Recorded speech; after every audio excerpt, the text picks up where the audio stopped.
श्री भरतहरि कृत नीति सत्कर्म अम्बोजिनी वन विहार विलासम एवं हंसस्य हंति नितराम कुपितो विधाता न त्व अस्य दुग्ध जल भेद विधौ प्रसिद्धम वेदग्धे कीर्तिं अपहर्तुम असो समर्थ। प्रस्तुत श्लोक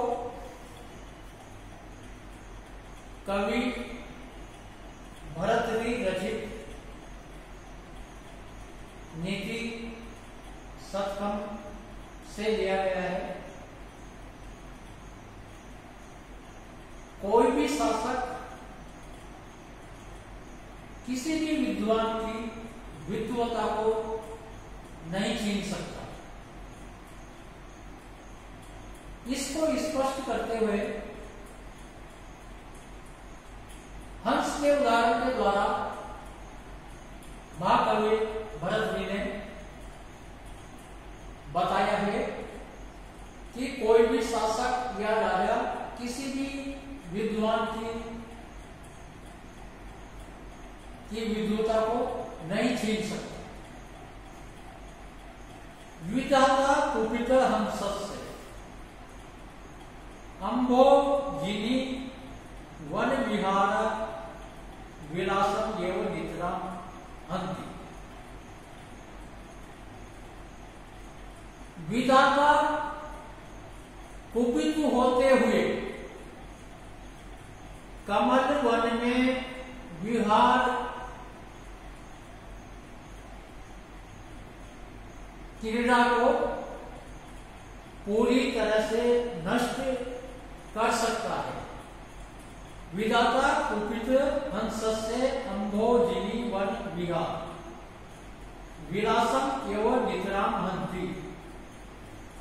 ब्रह्मा या विधाता क्रोधित होकर कुपित होते हुए क्रुद्ध होते हुए हंस के कमल वन में विहार क्रीड़ा को पूर्णतः नष्ट कर सकता है। तो असो लेकिन वह ब्रह्मा भी अस्य दुग्ध जल भेदो विधि प्रसिद्धा कि इस हंस की दूध और जल को अलग अलग करने की विधि प्रसिद्धा मेघन कीर्ति। जल और दूध को अलग अलग करने की विधि में विख्यात या प्रसिद्ध दक्षता की कीर्ति को नहीं भर सकता।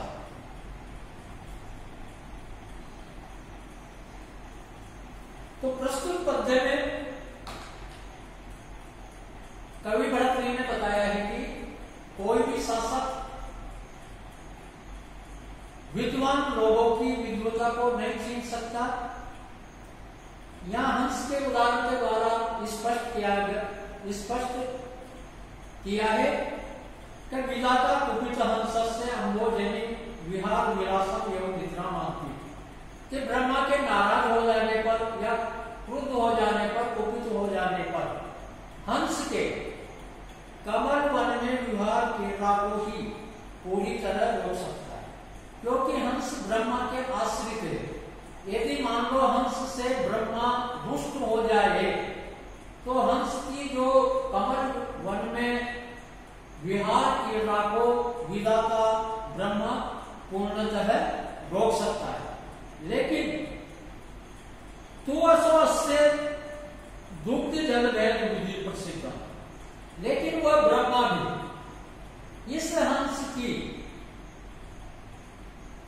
जो दूध और जल को अलग अलग करने की विधि में विख्यात या प्रसिद्ध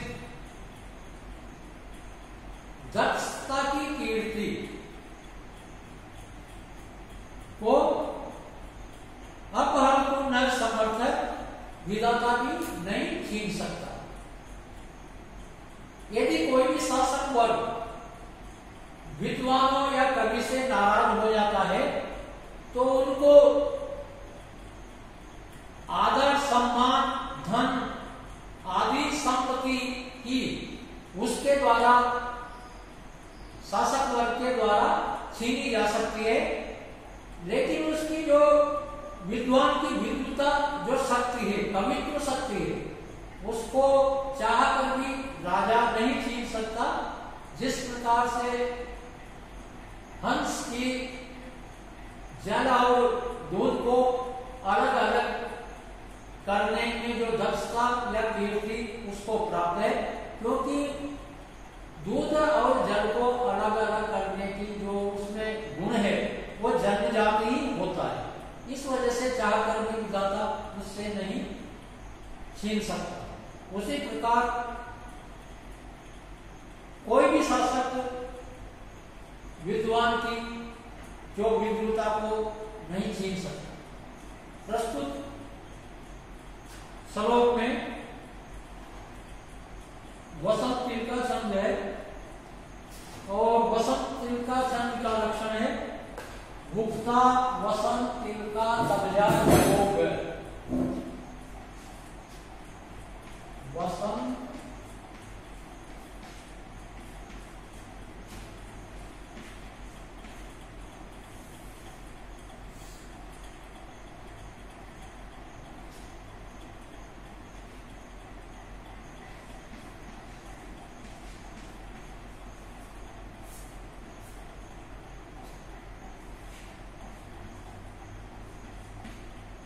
गुप्ता वसंत तिल का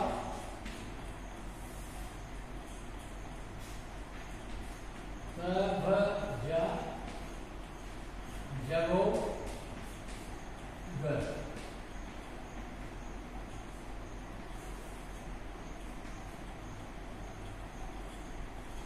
वसंत तिल का छंद में 14 वर्ण होते हैं। गणों का क्रम जगन, भगन,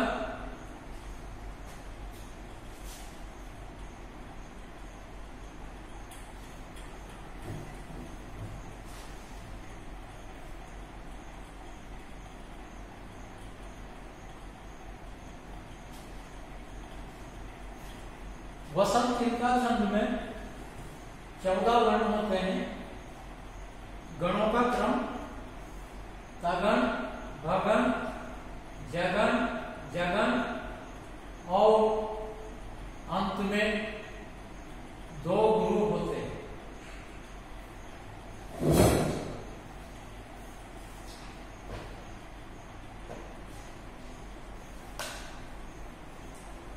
केयूरा न विभूषयन्ति पुरुषम हारा न चंद्रो उज्ज्वला न स्नानम न विलेपन न कुसुम न अलंकृता मूर्धन वाणे एका समालंकरोति पुरुषम या संस्कृता धारे सीयन्ते खलु विभूषणानि सततम वागभूषणम भूषण। प्रस्तुत श्लोक नीति शतक से उद्धृत है। महाकवि भरतरी कहते हैं कि मनुष्य की शोभा उसके ज्ञान से ही होती है। बाह्य आभूषणों से मनुष्य की वास्तविक रूप से शोभा नहीं होती। मात्र वाणी रूपी आभूषण से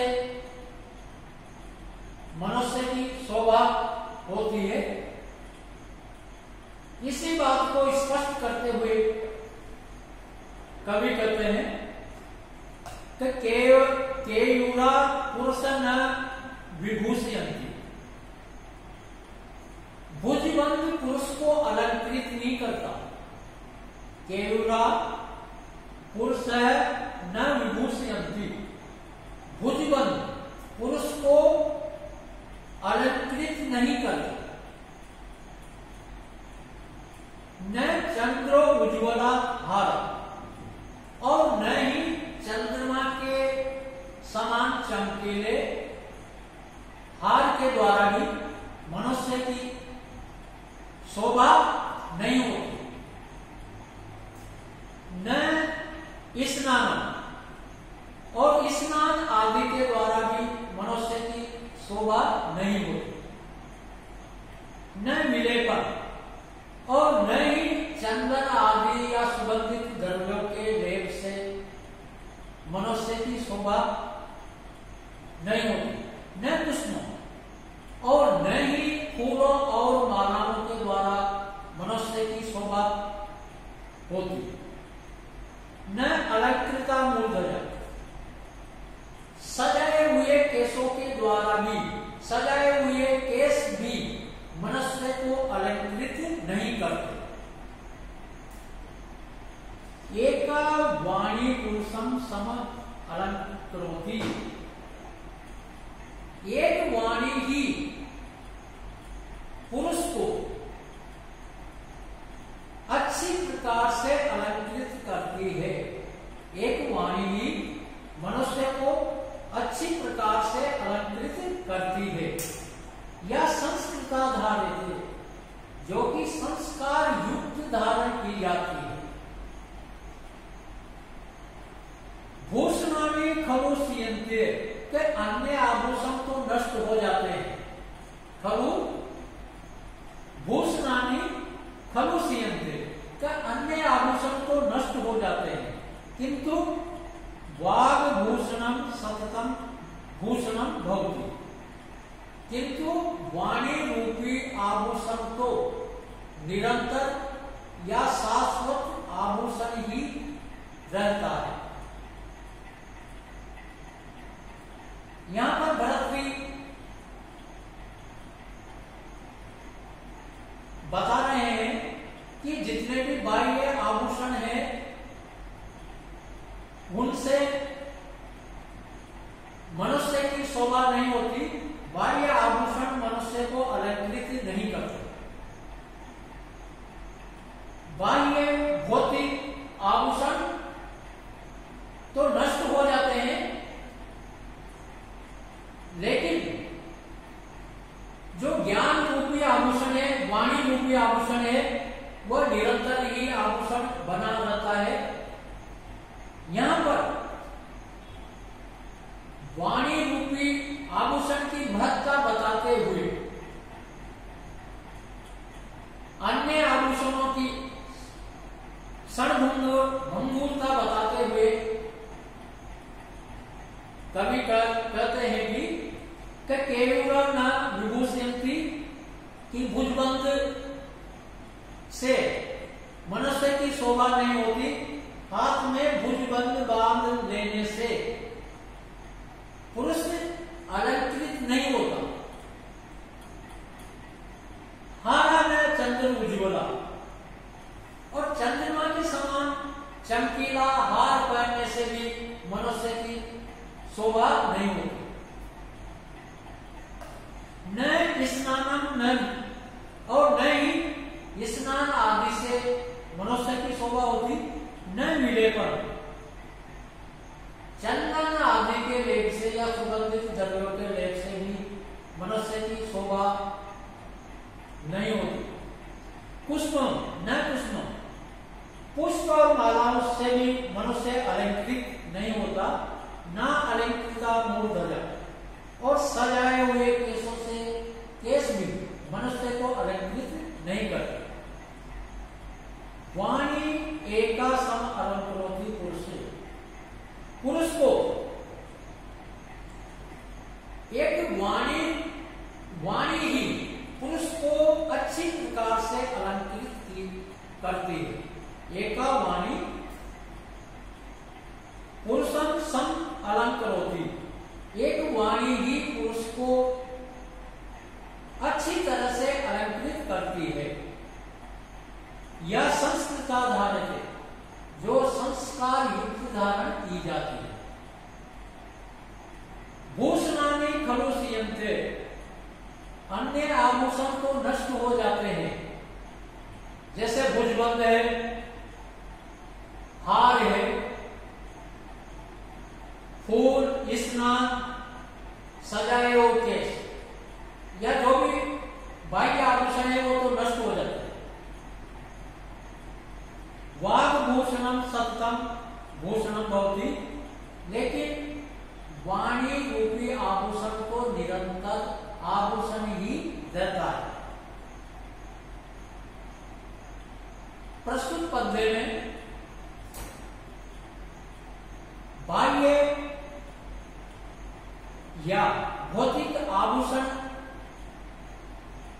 से मनुष्य की वास्तविक शोभा नहीं होती,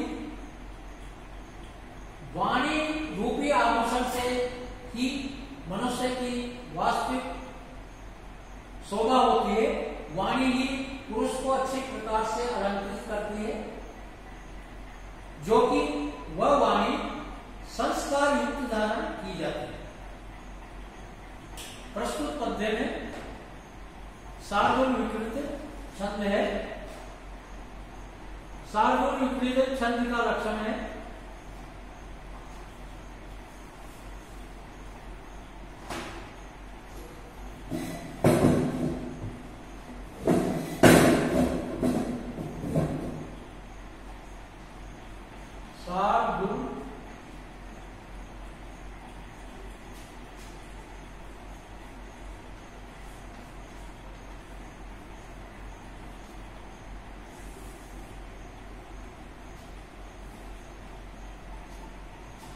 सूर्य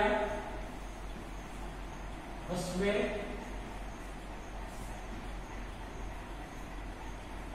म स ज स त ता श गुरु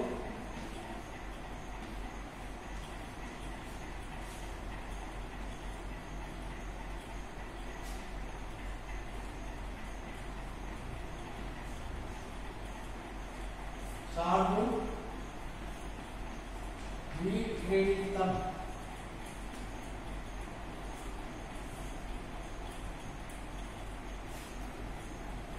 सार्वजन विक्रीडितम छंद में 19 वर्ण होते हैं।